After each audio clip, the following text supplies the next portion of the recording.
And now, Death Valley Days.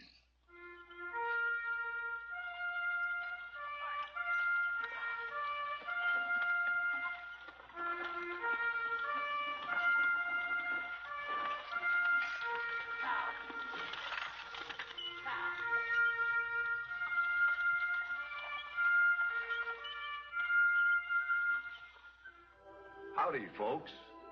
I'm the Old Ranger, and I have another interesting true story for you about the historic Death Valley country. This is the story of one of the most celebrated highwaymen of the California Gold Rush. His real name was Charles E. Bowles, but he's gone down in history as Black Bart, the POA.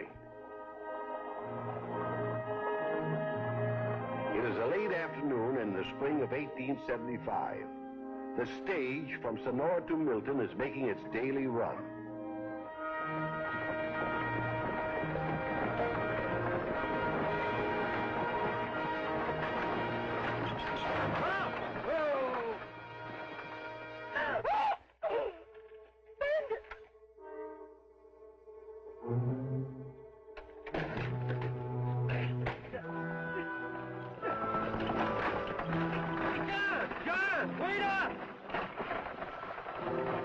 It's only me, Charlie Bowles. I was just playing a joke on you. I wanted to ride. Well, I'll be blessed. He didn't even recognize me.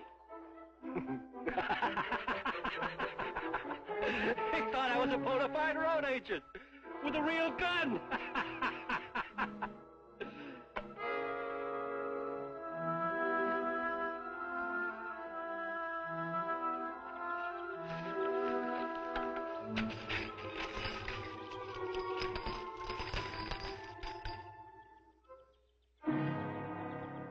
More than $2,000 in treasure here. $2,000 in the space of 2 minutes. Well, that's more than I'd make in 2 years of teaching school.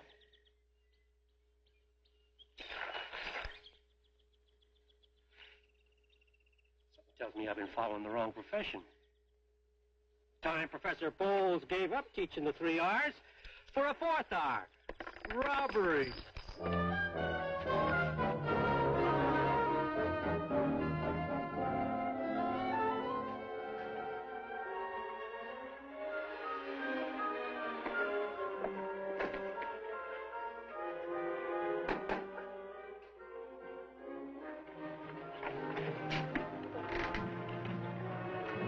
How do you do? Good day, madam. I was wondering if... Yes? Forgive me.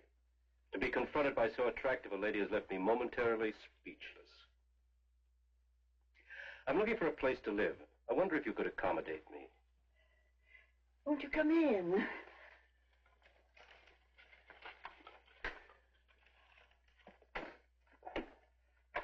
Yes. This will suit me admirably. Nice quiet neighborhood, too. Convenient to your business? Well, as a matter of fact, my business is largely on the road. Oh, you travel a great deal. Yes, mining interests. I should have a card here somewhere. Well, anyway, the name is Charles E. Bolton. You could supply references. References? It's merely a formality. A widow in my position has to be very particular. Well, I don't drink intoxicants, if that's any recommendation. I'm neat in my habits and retire early. And besides, I should be more than happy to pay you 3 months' rent in advance.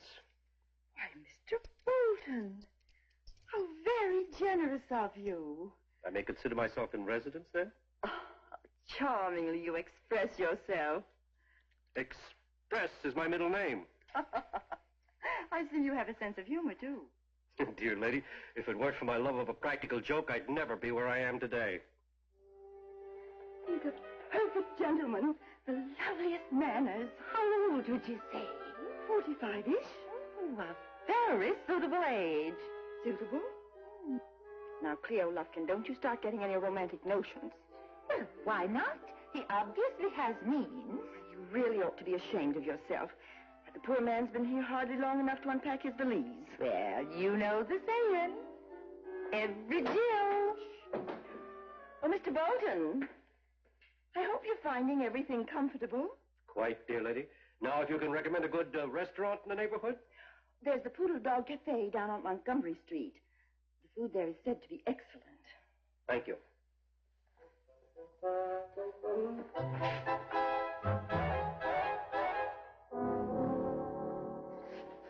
Gentlemen, to success. Success. Fill them up again, bartender. You're just in time, stranger. Another drink, bartender. Oh, no, thank you, sir. I just dropped in for a bite to eat. I'm an abstainer. So am I, when I'm on a job. But tonight, the boss and I are celebrating. Oh? And we have plenty to celebrate, because Big Jack Davis has been caught at last. The stage robber? Yep, he's been leading us a merry chase for 5 years. But Wells Fargo gets them all, sooner or later. Oh, you gentlemen are with Wells Fargo. Yeah, that's right. Mr. James Hume, chief detective for the company. Mr. John Thacker, my right bower.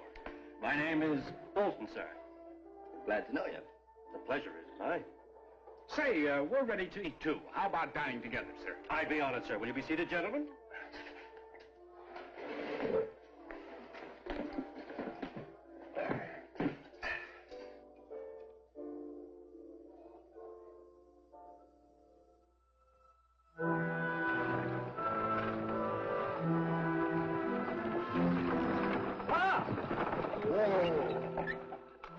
Keep them covered, boys. Be ready with both barrels.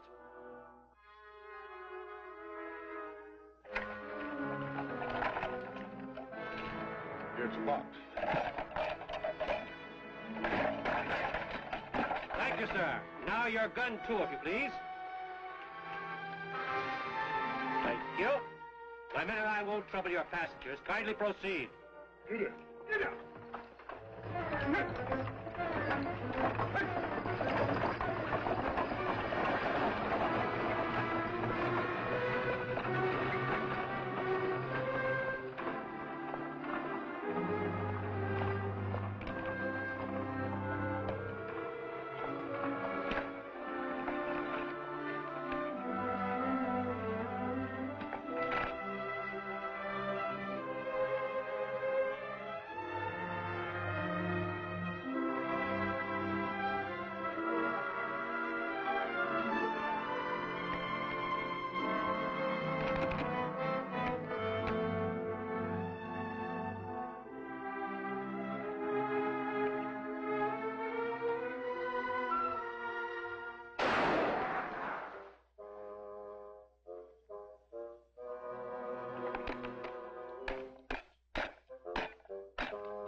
Well done, men.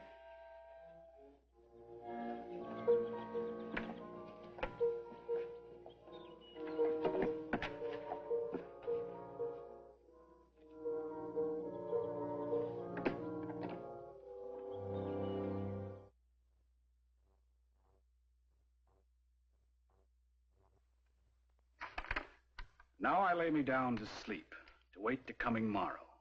Perhaps success, perhaps defeat, and everlasting sorrow. I've labored long and hard for bread, for honor and for riches. But on my corns too long you tread, you folks in fancy breeches. Let come what will, I'll take it on. My condition can't be worse. And if there's money in that box, it's money in my purse. Black Bart, the P.O. 8. What does the P.O. 8 mean? Is that his post office box number? No, it's a pun. Stands for poet. Poet? Yes. P.O. Poe. 8 et poet. Quite a stretch of the imagination, if you ask me. The stage driver said he had 4 men with him? Yes, he counted their heads behind the boulder. An outlaw with 4 men. A flair for poetry, a sense of humor. He shouldn't be too hard to catch. You know, I wish I could wear checks, but I don't know. I just look better in plain things. Oh, Mr. Bolton. Did you have a good trip? Very, thank you. But it's good to be home again. Mercy, that valise looks heavy. Yes. Mining samples. Mining samples. Why, my first husband was an assayer. He taught me quite a lot about ore. I'd love to see them. Well, I'd love to show them to you, but they're underneath all my soiled clothing. By the way, do you know a good laundry in the neighborhood? Oh, yes, indeed. You just leave your wash out, and I'll take it down tomorrow for you. I dislike to trouble you. It's a pleasure, Mr. Bolton. You're very kind.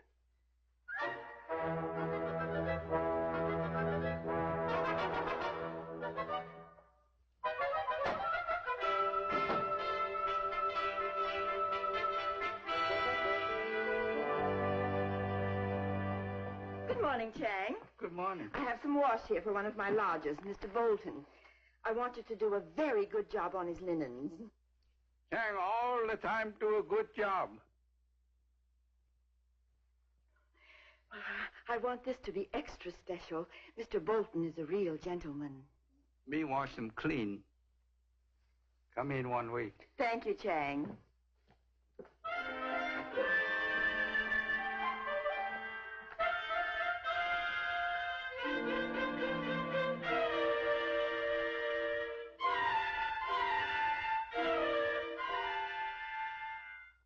Let come what will, I'll take it on. My condition can't be worse. And if there's money in that box, it's money in my purse. Black Bart, the P.O. 8. Well, what do you think of that? Not bad. He's a clever fellow. No education. He spelled money wrong. M-U-N-N-Y. What? Well, I'll be blessed. But he obviously was writing under stress. Well, he'll be able to write at leisure once we get our hands on him. For at least 2 years. Well, how do you go about tracking down such a criminal? First, we offer a reward. Hmm?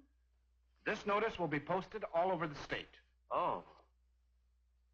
$600 reward. Wells Fargo and Company will pay for the arrest and conviction of Black Bart, the P.O. 8. A body isn't safe traveling anywhere anymore. I know. I really worry about Mr. Bolton being on the road so much. By the way, how you making out with Mr. Bolton? Why, Cleo Lufkin, whatever do you mean? With Nona Webb, you know perfectly well what I mean. This makes 4 holdups in as many months. And each time a bit of impotent poetry left behind in the express box. What do you propose? Raise the ante. Again? It's already up to $5,000. Up it to 8. $12,000 reward. But you'd think somebody'd be able to identify him. Heard his latest poem. No. I'll start out tomorrow with another empty sack. From Wells Fargo, I'll borrow, but I'll never pay it back. Oh, good morning, Mr. Hume. Oh, Mrs. Webb was just quoting. I know.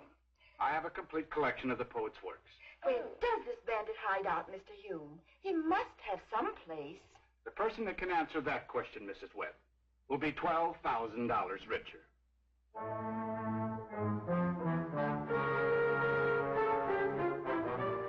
This is my way to get money and bread. You notice how much he emphasizes bread? When I've a chance, why should I refuse it? I'll not need either when I'm dead. And I only tax those who are able to lose it. Meaning Wells Fargo. Mm-hmm. So blame me not for what I've done. I don't deserve your curses.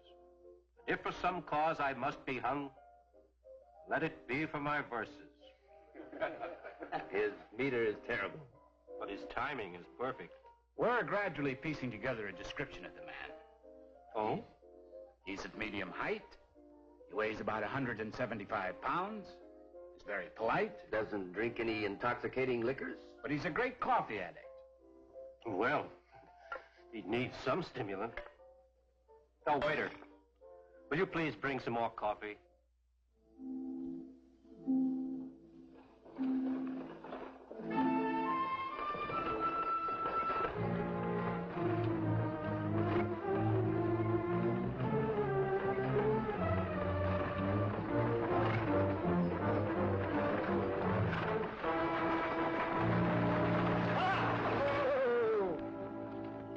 Wells Fargo outsmarted you this time, Bart. Yes, I know.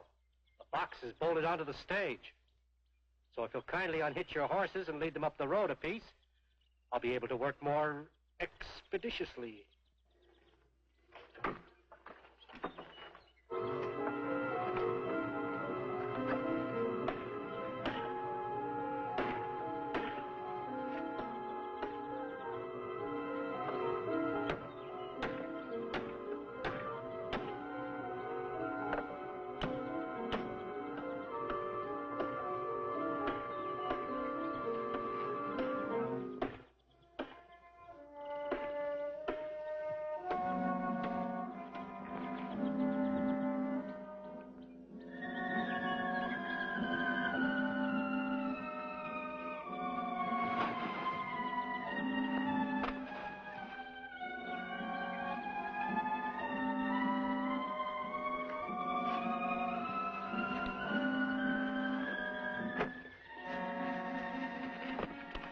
Like Bart.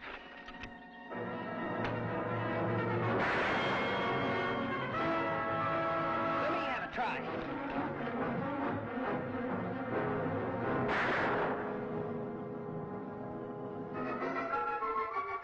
I think I nicked him.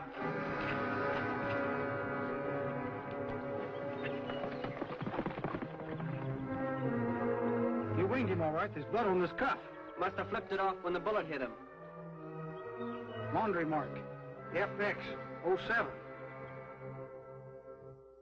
Laundries in mining camps don't use marks like this. It must be a laundry here in San Francisco. Well, I'll make the rounds of the city and report back to you. FX07. Sure, I make this mark. Well, who's it belong to? Ah, nice gentleman. Long-time chain customer. What's his name? Mr. Bolton. Do you know where he lives? You leave cuff here, I wash him clean. No. I want to talk to him. Him come in soon. How soon? Him just get back from trip. Say he bring laundry today. Well, in that case, I'll wait.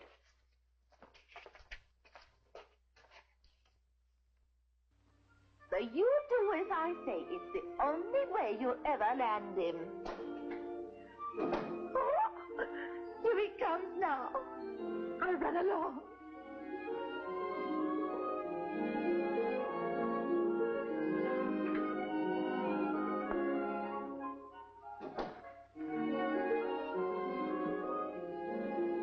Oh, Mr. Bolton. Mrs. Webb? There's something that I feel I must say to you. Yes? It's not easy. You've lived here for so long. Very happily. Is there something wrong? I don't quite know how to tell you. Oh, you have to raise the rent. That's quite all right. It's worse than that. I'm afraid I shall have to ask you to give up your room. Leave? Why? People are talking About me? about us. Oh. Of course, it's all untrue and perfectly silly, but a woman in my position can't afford to be compromised. I understand. And so, I'm afraid I shall have to ask you to move. Unless Unless... Well, this is all so sudden, Mrs. Webb. Give me a little time to think it over, won't you? Of course. Everything's going to be all right. For both of us.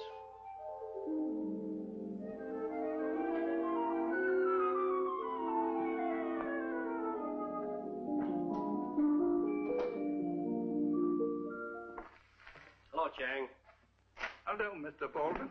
Can you have these finished for me by next Monday? I'm leaving on another business trip that night for the southern mines. Chang have ready, Good. Mr. Bolton. I take it you're a mining man, sir. Well, I'm familiar with precious metals.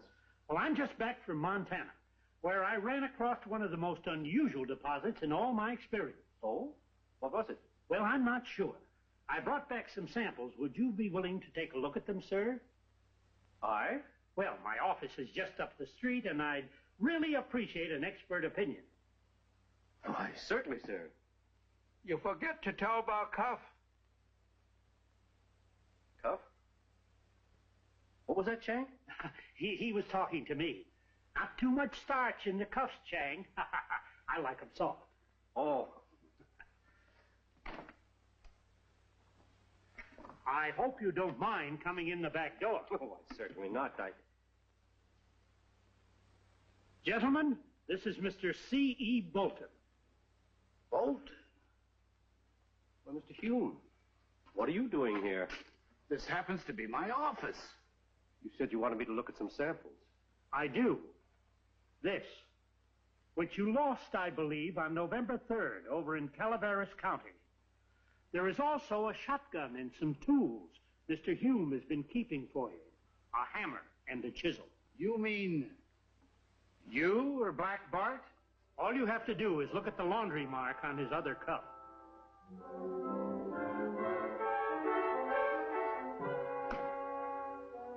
It's true, gentlemen. You staged all those holdups? Without once firing a shot. My gun was never loaded, you see. Well, I'll be confounded. Well, you certainly made fools of us, Mr. Bolton. Bowles is the name. It doesn't matter. From now on, you'll have just a number. Oh, a new pair of cuffs. Compliments of Wells Fargo. We'll stop at your lodgings on our way to jail and let you pick up your things. You're very considerate, sir.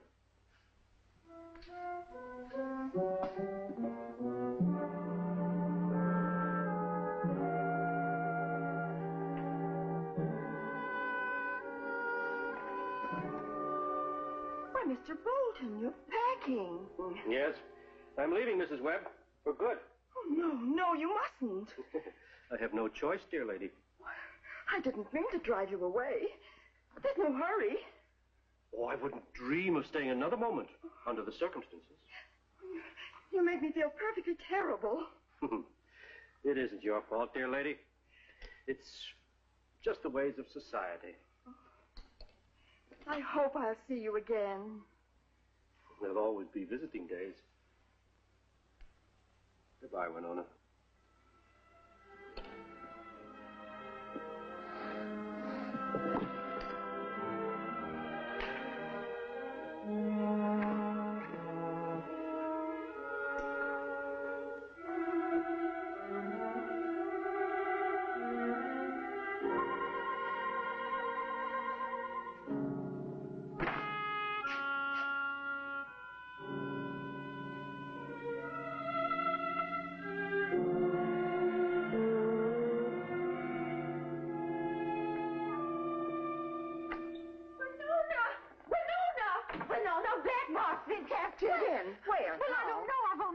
Headline. It was discovered today that the celebrated poet bandit was a quiet, well-mannered ex-schoolteacher named Bowles who had been residing at a respectable rooming house under the name of Charles Bolton. Charles Bolton. His identity was learned through the laundry mark on the cuff, which...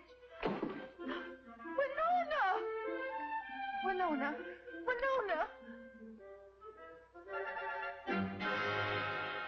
And that was the end of Black Bart's career.